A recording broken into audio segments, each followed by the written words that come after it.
Yo, what's going on YouTube? I hope you guys are having yourselves a fantastic day. In today's video, I'm going to be making some custom Explorer Thin Jordan 1s for my character Kevin. Now these are just a concept. I would never make these real unless one day we got that Nike deal. So if you're from Nike, please just understand that this is just a concept. I also want to give a quick shout out to Ozzey Arts. I followed his 4-step tutorial on how to make these Jordan 1s. As you'll see in a second, I tried to make them on my own originally and I wasn't happy with my outcome, so I looked up a tutorial, and not only was I happier with my outcome, I learned a lot of stuff while following his tutorial. So go ahead and check him out because he explained things very well and I learned a lot. Now as you can see on the paper, these shoes are just an accessory for a bigger project that will also have a video of its own, but this was definitely long enough for its own video and I thought it was worthy of its own video as well. So when I was happy with my little sketch, it was time to hop into Blender, and initially I just started to kind of like freehand the shoe silhouette, which was kind of a bad idea. I mean, it was okay, worth a try, but I realized quickly that I would need some reference images, so I brought some in. But in the end, in this first attempt, I was still having trouble getting the correct shapes that I wanted, and when I tried to put the side leather on, as you'll see in a second, I was having a hard time with that, and it was just a waste of time at the end of the day. Well, maybe not a full waste of time, because it was a learning experience. So after I realized that this just wasn't it, and I was not liking the shape of the shoe at all, my side leather and like the toe box wasn't looking correct, that's when I decided to look up the tutorial. And I mean, just the sole or the bottom of the shoe was already more detailed than the entire first attempt that I made. So we started off by creating the bottom of the shoe, or the sole, and I'm just gonna throw some music behind this for a little bit and we'll check in shortly.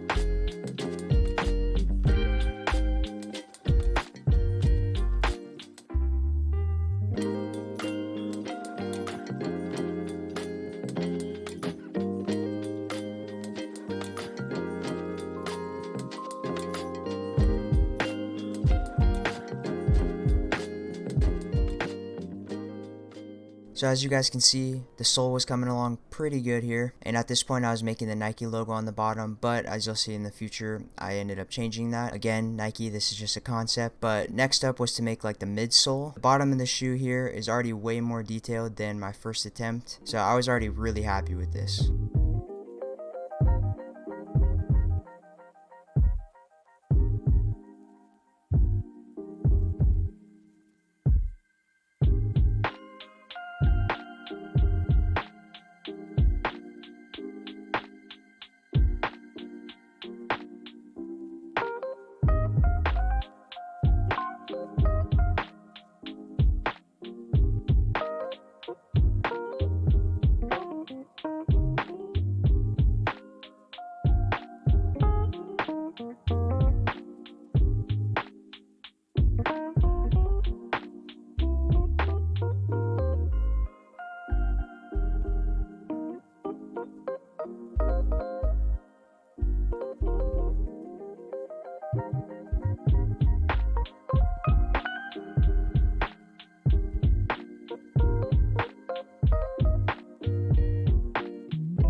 Alrighty, after I finished making the midsole and switching the logos out, it was time to start making the leather on the side of the shoe. And I did this by using a curved patch, which is something that I never used before. Again, I learned this in the tutorial, and this was a little bit difficult to use at first because the editing is different than a normal mesh. But overall, it was cool to learn something new, and I thought it ended up working out pretty well.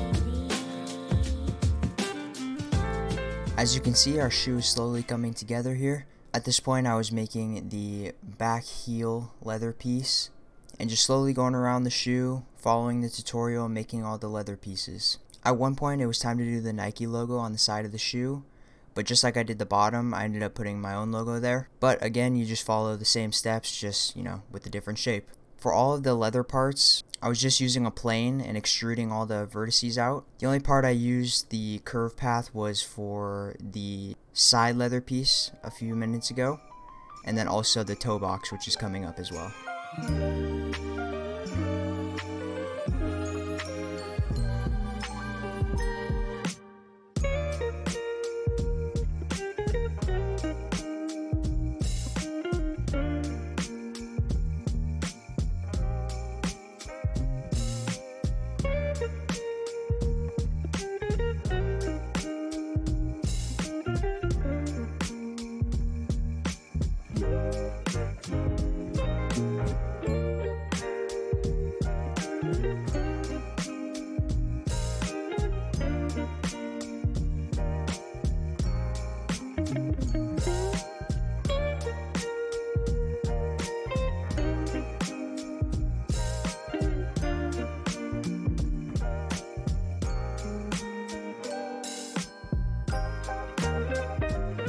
So our leather pieces were a little bit thin, so in order to make them have a little bit of thickness, I went ahead and added a Solidify Modifier and just played around with settings until I got what I thought looked right. This also helps make the shoe look a little bit more realistic.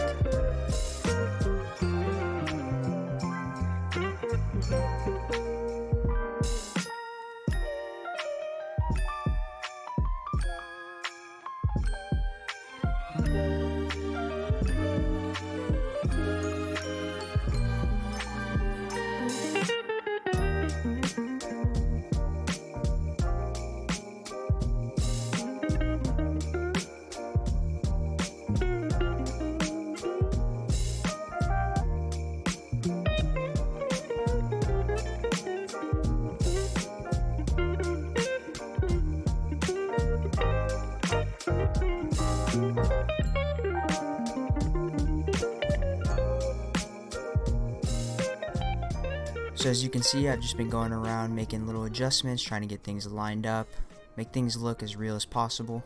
Now it's time to line up our logos properly, as if they were a part of the shoe and not just extruding way off to the side or not even attached to the side of the shoe. And then right after that, we're going to hop right into the toe box.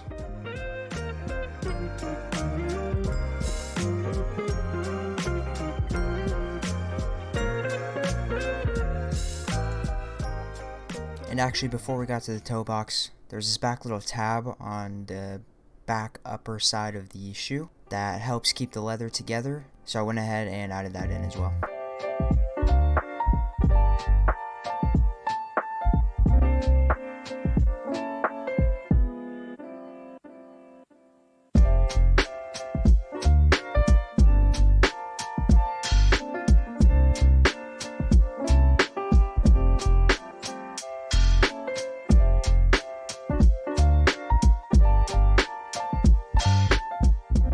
Alrighty, we finally made it to the toe box, and I believe earlier I called this thing that you guys are about to see a curve, but it's actually a surface patch, so I just wanted to correct myself there.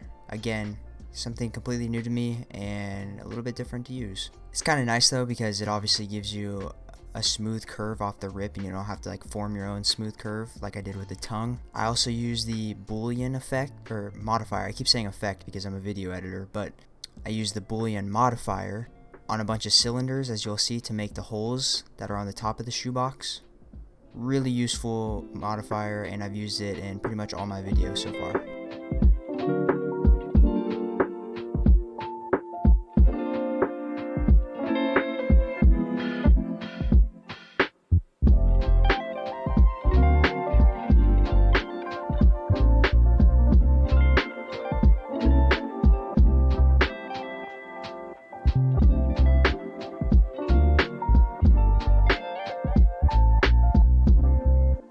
As you can see, this is the effect of the Boolean modifier. You just hide the cylinders after it's applied, and technically the cylinders are still there, but the effect just hides them and keeps the shape there. And then at this point, up next, I realized I had forgotten this top little liner piece of leather at the heel. So I just went ahead and made that real quick.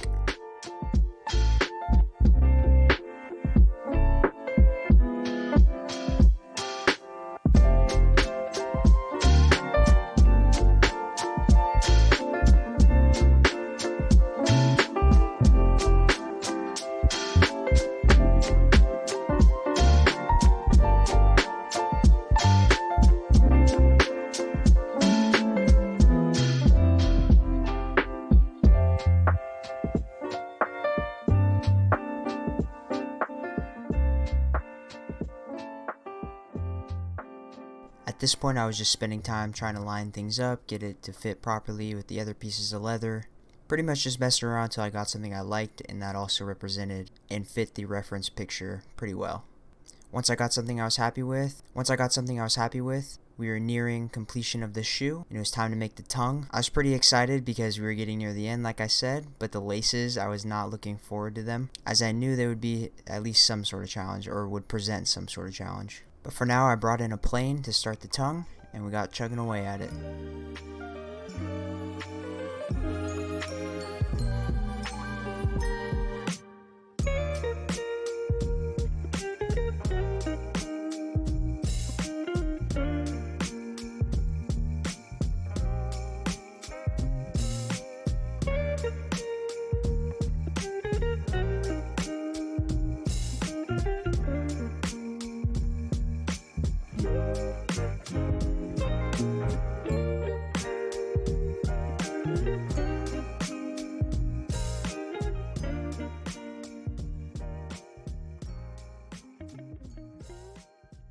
Alrighty, now that the tongue is finished, at the top of it, there's a Nike Air logo, and I decided to switch that with one of my logos as well. This was a little bit difficult, but not too bad.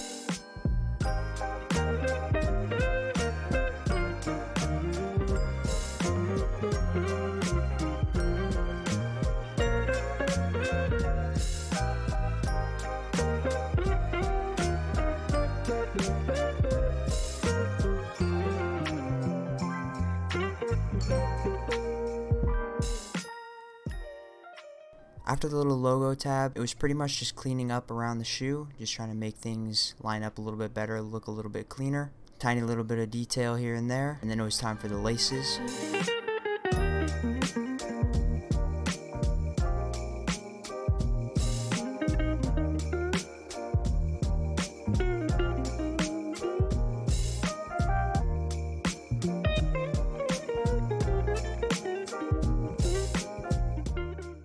And now it's time to lace up our kicks, so I added in a curved path and basically just lace them up.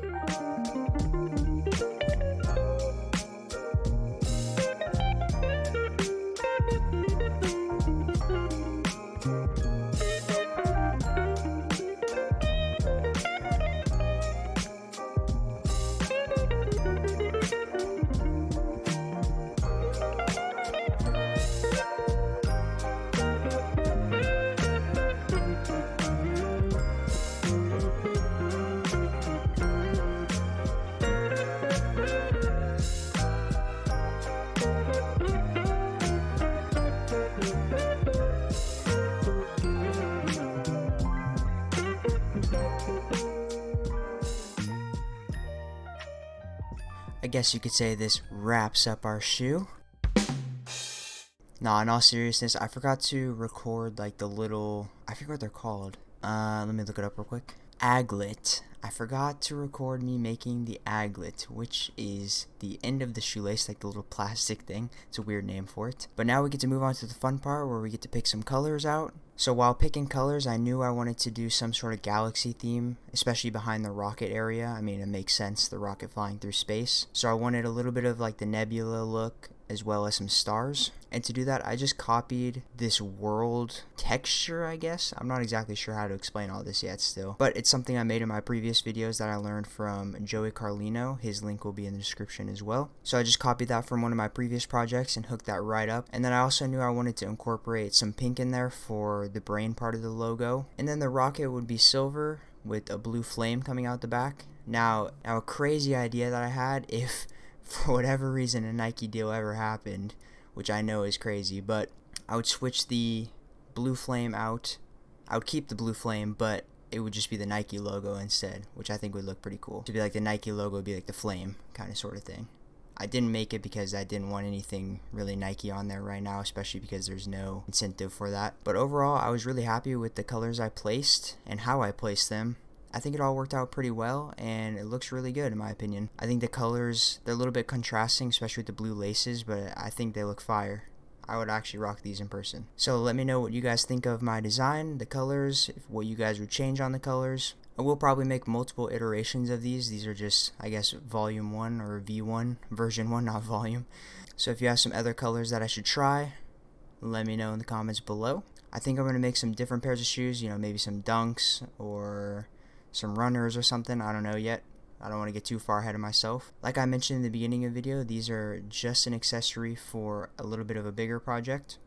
Well, more of a project like my previous videos. So be on the lookout for that. Also, let me know if you guys like this style of video where I add a little bit of my thoughts and commentary in, or if I should just do music just straight throughout the whole thing. So I'm going to let the rest of this video play out with some music as I go ahead and get these ready to put on Kevin's feet. And these are the Explore Within 1's concept. Thank you all for watching. Have a great day, and I'll see you in the next one. Peace.